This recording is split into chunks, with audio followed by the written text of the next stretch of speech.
Olá, cidadão, olá, servidor público. Estamos iniciando mais um programa Cidadania e Serviço Público. Um programa da FESPESP, Federação das Entidades de Servidores Públicos do Estado de São Paulo. Acabou de ser lançada por mais de 70 importantes entidades brasileiras o movimento Brasil pela Democracia, Brasil pela Vida. Democracia e vida. E nós, que discutimos com vocês cidadania e serviço público, hoje vamos fazer um debate sobre democracia e vida, do movimento Brasil pela Democracia, Brasil pela Vida. Vamos lá?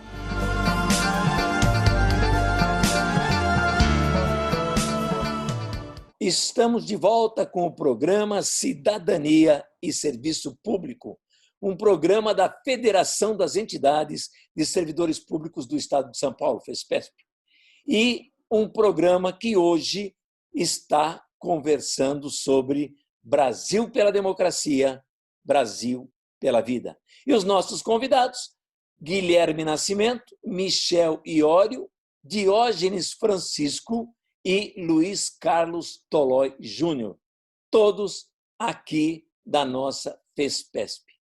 E a nossa conversa de hoje se refere exatamente ao tema democracia e vida, especialmente para o lançamento do evento Democracia, Brasil pela Democracia, Brasil pela Vida. Eu até começo dizendo que uma vida plena ela só existe se existe democracia. Se eu estou vivendo numa democracia. Portanto, quando eu falo em democracia, eu não falo apenas numa liberdade de pensamento e de ação. Eu falo também numa liberdade de vida, numa vida digna para o cidadão. Guilherme, o que você diria de um Brasil democrático e um Brasil que realmente está trabalhando pela vida? Bom, nós discutirmos democracia e vida nos dias de hoje é extremamente sintomático, né? Por que em anos anteriores a gente não precisava discutir democracia? Porque nós tínhamos democracia. Né? Então, quando hoje a gente discute democracia e vida, é porque as duas coisas estão em falta. E um sinal que nós não temos democracia é porque nós não temos alguns setores do governo simplesmente não funcionam. Alguns setores são extremamente autoritários e outros não funcionam. Por exemplo, educação. Como é que a gente pode ter democracia sem ter uma educação desenvolvida? Como é que a gente pode ter uma educação desenvolvida se em 1 ano e meio nós estamos indo para o 4º ministro da educação? Então, hoje nós vamos ter que retomar alguns princípios. O princípio da liberdade de expressão, da organização, né? Do direito de opinião e de uma imprensa que ouça todos os setores da sociedade. E, no nosso caso, em particular, o serviço público que garanta os direitos da população brasileira. Aproveito a passar para você, Michel, exatamente colocando esse final que o Guilherme fez. Serviço público e democracia, serviço público e vida. Como fica isso? Serviço público já diz tudo, né? É universal, é para todos. E a democracia também, a gente tem essa expectativa, a esperança que seja universal e que seja participativa, que dê a soberania ao povo brasileiro. O que ocorre hoje no nosso país, infelizmente, e não é só nesse momento atual, mas acredito que já vem de anos, é uma destruição do serviço público, paulatina. E como? Através de privatizações, terceirizações, precarizações no atendimento. E isso vai corroendo o serviço público em nosso país. A democracia, como o Guilherme bem falou, também vem sendo corroída e, infelizmente, de forma paulatina nesses últimos meses.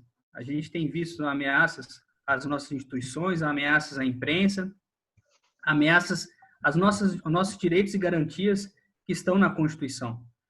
Pois a democracia ela sobrepõe tanto o respeito à nossa Constituição, mas também aos direitos de todo cidadão. Passando para você, Diógenes, agora, você veja, você é do Judiciário, e a minha pergunta é em cima do próprio Judiciário. O CNJ acabou de aprovar que aqui no estado de São Paulo, por exemplo, nós temos 360 desembargadores e só os mais antigos podiam se candidatar a presidente, vice e corregedor-geral de justiça. E o CNJ agora abriu para os 360 desembargadores.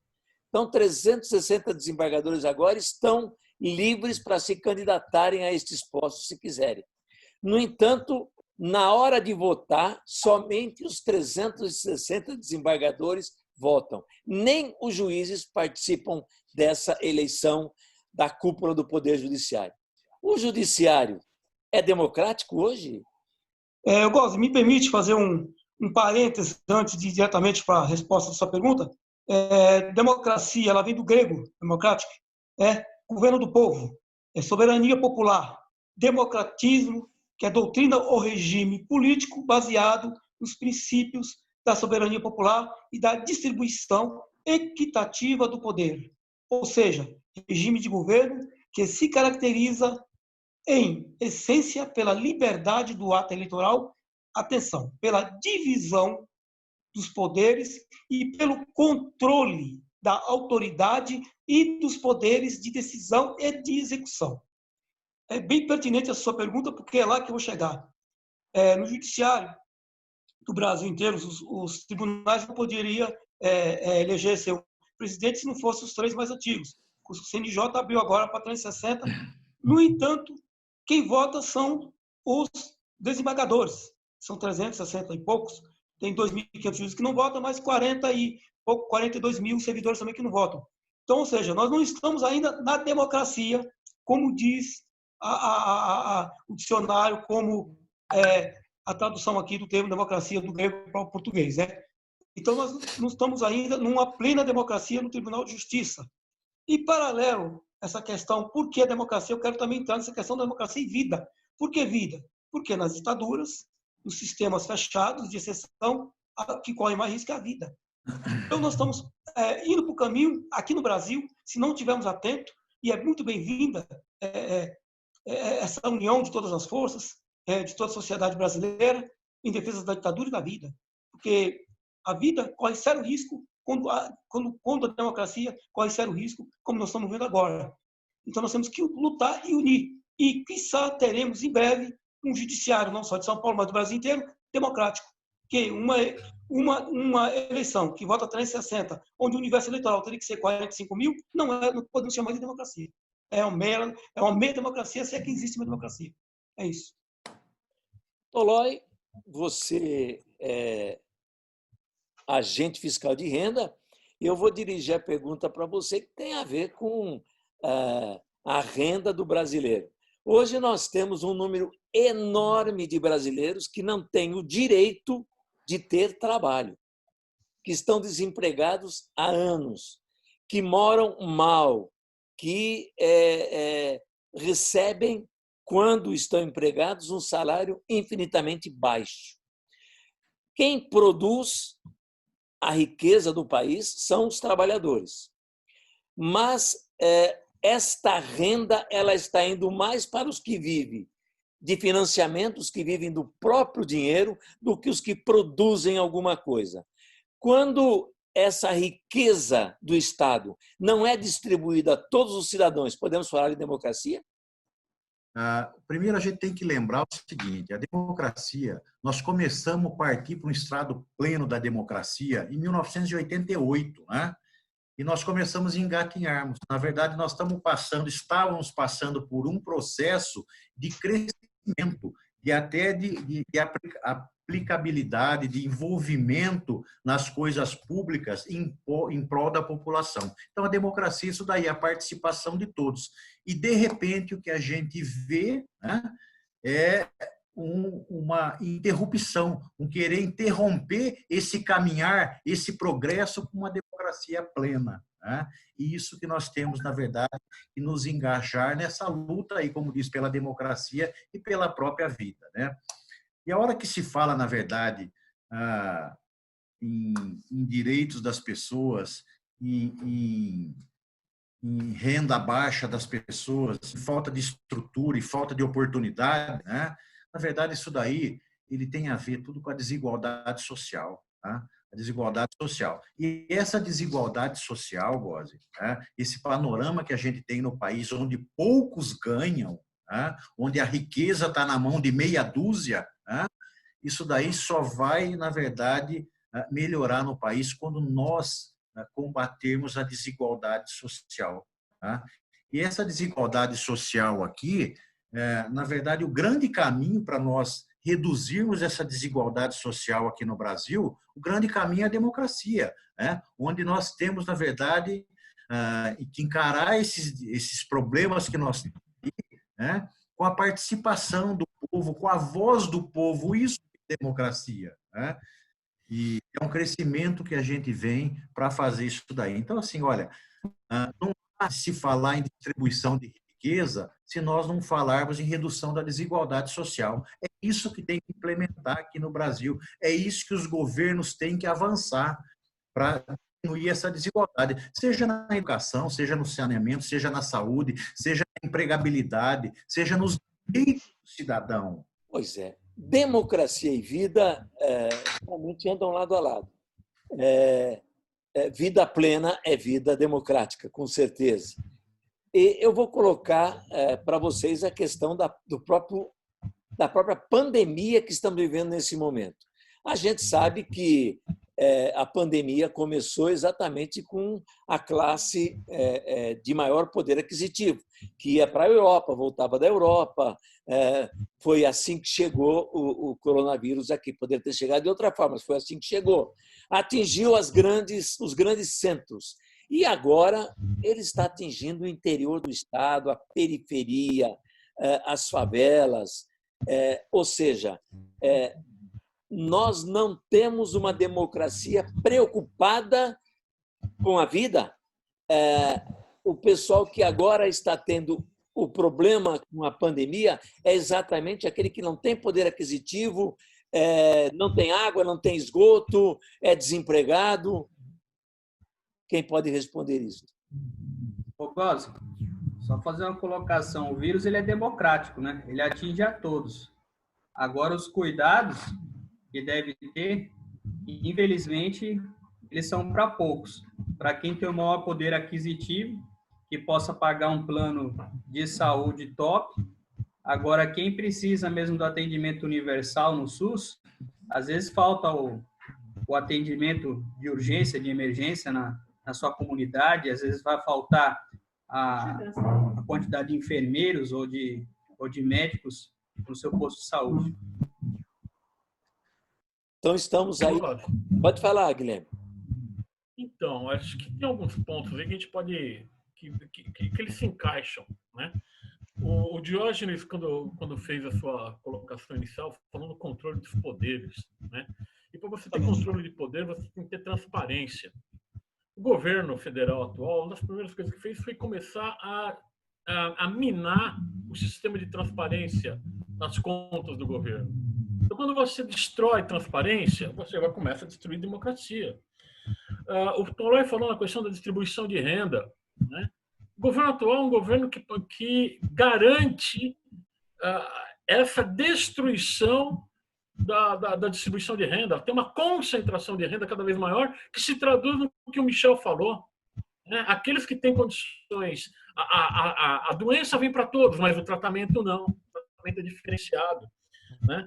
Você falou da questão do emprego. Hoje o Brasil tem mais da metade da sua população que está procurando emprego ou está desempregada. É a primeira vez que isso acontece na história do país.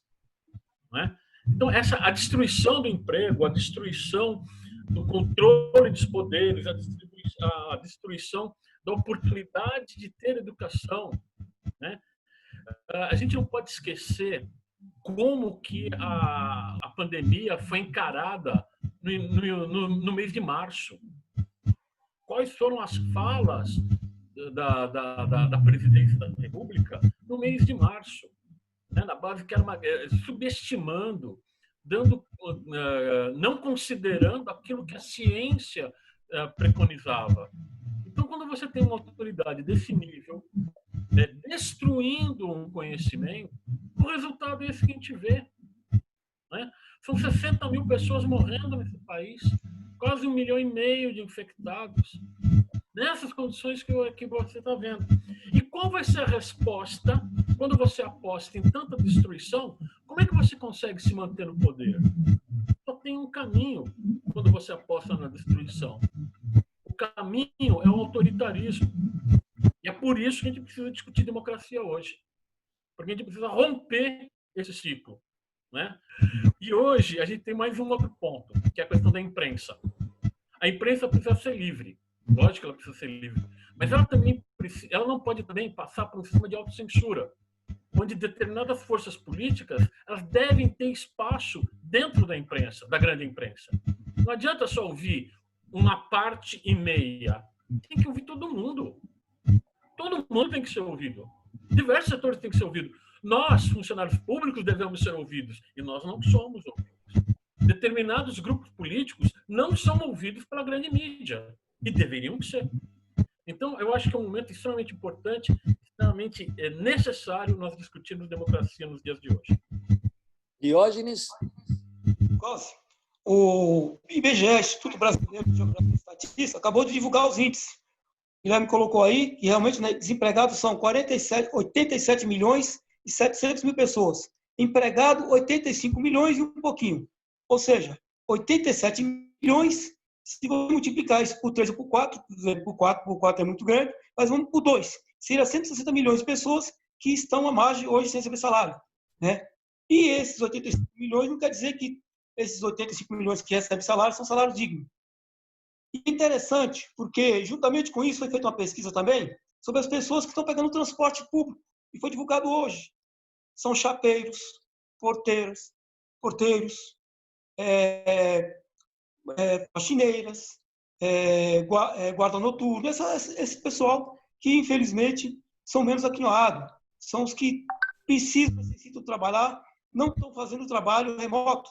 Eles têm que ir pessoalmente, então eles têm que pegar transporte para ir até lá. E é onde está mais atacando o coronavírus. É justamente essa população, esses cidadãos que precisam estar na frente da batalha, na frente do trabalho, que estão sendo contaminados pelo coronavírus. Ou seja, cadê a democracia nesse sentido? Não existe. Ou seja, é um setor, um segmento que é privilegiado, né? E esses servidores, esses funcionários, esses operários que trabalham, o salário máximo é até 2.100 e pouco, 150 reais, mais ou menos. Ou seja, é realmente, mais uma vez, setorizado essa questão do coronavírus. Existe falta o Estado, falta sanitarismo, falta atendimento, como o Michel no começo falou. Então, nós precisamos rever realmente essa questão da democracia e por que ela afeta a vida, justamente por isso. A democracia precária afeta a vida, com certeza. A prova está aqui no Brasil mesmo, nesse momento que nós estamos vivendo com essa pandemia. É isso. Tolói. Eu queria voltar um pouquinho na questão da pandemia, né? Que está tudo envolvido, na verdade, democracia, que está tudo envolvido em qualidade de vida, né? Nós só precisamos tomar cuidado de não dar muita ênfase quem que trouxe o vírus para cá, quem que levou para lá ou não. Porque quem levou o vírus para a Itália foram os costureiros lá, as costureiras que levaram de um lugar para outro, né? Então, isso daí só vem encobrir a nossa falha, a nossa falta, na verdade, de democracia aqui perante os nossos governantes. E o nosso Estado aqui é muito claro com relação a isso. Tá? Por que estamos penando? A periferia está penando, os centros menores do interior vão penar mais ainda agora mais ainda, que está chegando por lá o vírus também. Por quê? Falta justamente aquilo lá, ouvir a voz das pessoas, buscar a desigualdade social. Se nós tivéssemos uma desigualdade, uma redução na desigualdade social, nós iríamos ter um atendimento de primeira lá na periferia também, nós iríamos ter educação lá na periferia, nós teríamos saneamento básico, ou seja, nós dá para eles, né, para toda a população, o atendimento mínimo, que, aliás, consta essa obrigatoriedade do governo na nossa Constituição. A hora que o Guilherme fala em privatizar água, né, o governo está limpando as suas mãos, ele não está obedecendo nem o que a Constituição fala. Então, assim, nós estamos lavando a mão de dar o básico para a população. Tá? Então, tudo isso que está acontecendo, essa dificuldade, né? Na verdade, assim, quem tem condições de um plano de saúde se sai melhor. Né? Na verdade, todos teriam que ter condições, não do plano de saúde, não. Todos teriam que ter, na verdade, uma assistência médica digna oferecida pelo Estado. Né? Deveria se partir para isso daí. Então, gente, assim, qualidade de vida, na verdade, ela vem através da democracia, da redução da desigualdade social. E nós temos que lutar muito por isso daí, porque a hora que todos têm uma vida equilibrada, uma distribuição de renda mais equilibrada, todos vão viver melhor, sem problema de segurança, ou seja, vai ser bom para todo mundo. É isso que nós temos que lutar. Bem, a nossa conversa levou a essa discussão de democracia e vida, a importância da democracia, a importância da vida, e essa discussão, o próprio Guilherme colocou, ela entra até porque está faltando a democracia, está faltando a preocupação com a vida. Então, isso foi colocado. Agora nós temos 1 minuto para cada um para dizer, bom, nós temos que buscar democracia e temos que nos preocupar muito com a vida. 1 minuto para você, Guilherme. Qual é o caminho? O caminho é discutir, é conversar, é montar grupos, colocar a Constituição debaixo do braço e colocar, olha, eu tenho que defender, está escrito aqui. É uma Constituição democrática, né, que prevê a participação popular, que prevê um Estado que garanta direitos básicos da população, do cidadão. Então, acho que é isso que nós temos que fazer. Michel. O que a gente pode fazer, você fez essa provocação, é como o Guilherme falou mesmo, o que nós estamos fazendo aqui hoje, agora, nesse momento, tentar divulgar ao máximo as nossas manifestações e tentar convencer as pessoas. E como eu disse antes do início da nossa reunião, essas bandeiras, elas não têm dono, elas são de todos. Como a bandeira do nosso país, que é utilizada por alguns setores como se fosse apenas deles, mas é de todos nós. Então, a democracia, a bandeira da vida, ela tem que ser erguida por todo mundo. Diógenes? Nós estamos no caminho.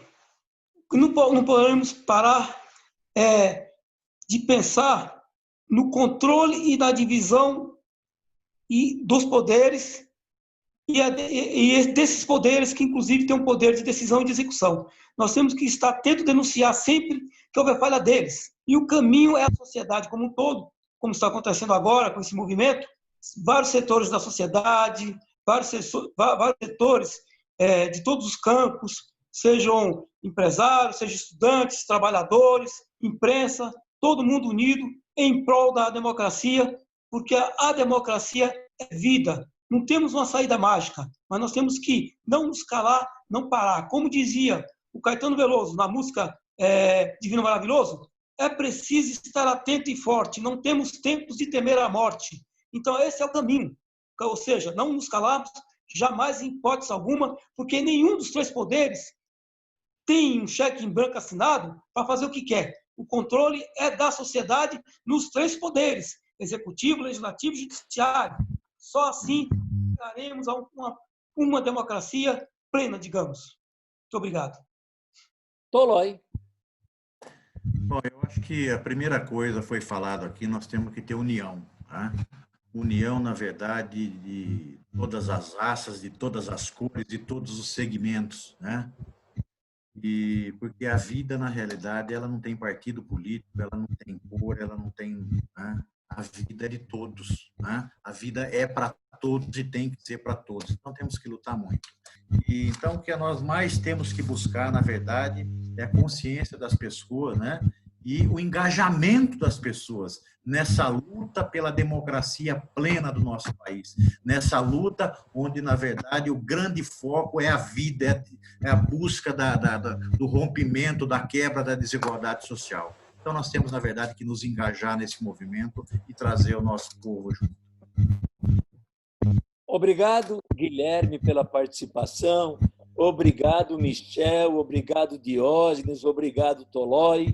Nós estamos participando, na verdade, de um grande movimento que está começando, que é um movimento que começou com mais de 70 entidades e que já está atingindo, 3 dias depois, mais do que o dobro dessas 70 entidades. Já ultrapassamos 150 entidades. E dos diversos ramos da população e das entidades, e entidades importantíssimas do Brasil, com um único intuito: fazer o Brasil caminhar para a democracia com respeito à vida. Então, é o movimento Brasil pela Democracia, Brasil pela Vida.